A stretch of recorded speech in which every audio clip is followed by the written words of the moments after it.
Halo semuanya, perkenalkan nama saya M. Raffi Rahman, siswa dari kelas 12 SMA Negeri Sumatera Selatan.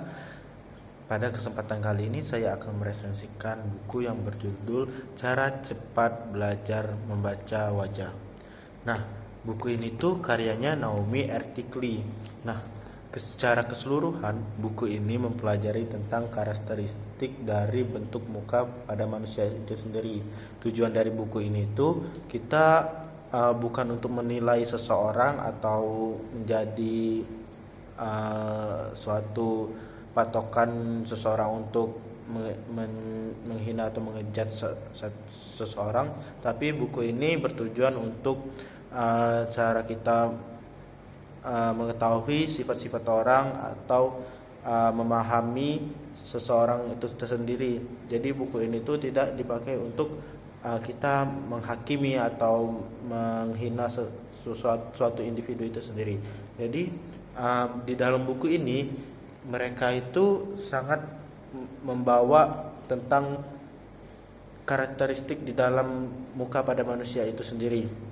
Buku ini sangat bagus karena di dalamnya itu banyak sekali ilustrasi tentang bentuk muka seseorang, sehingga pada saat kita mempelajari bentuk muka itu sendiri, kita itu tidak mudah bosan atau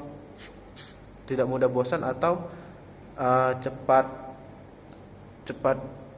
bosan akan dengan bacaan, tapi kita bisa mengetahui tentang bentuknya itu gimana, dan juga ciri-ciri orang mengapa bisa mukanya itu bentuk seperti itu, mengetahui sifatnya.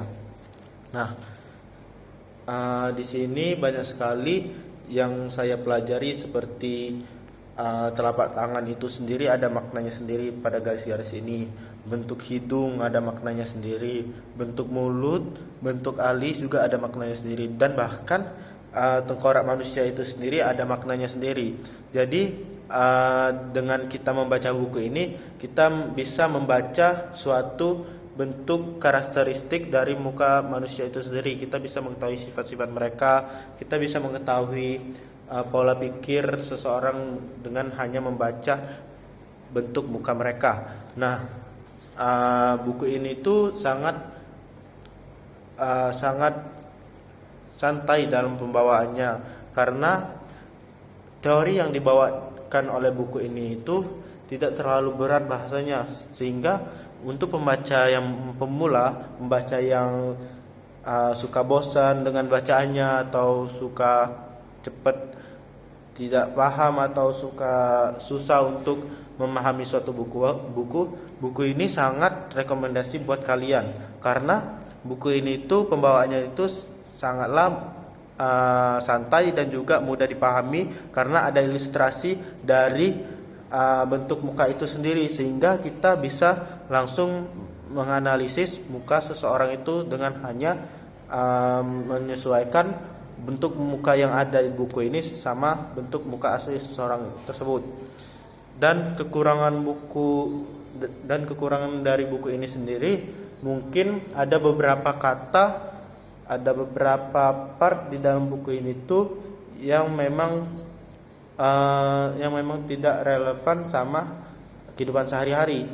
Contohnya, mereka bakalan sulit untuk mengidentify seseorang itu, karena muka orang itu sekarang sudah banyak jenisnya, sehingga itu kekurangan dari buku ini sendiri. Keseluruhan buku ini tuh sangat cocok untuk dibaca oleh pekerja yang di bidang konseling, guru, manajemen, human research, dan lain-lainnya. Mungkin sekian dari saya, terima kasih.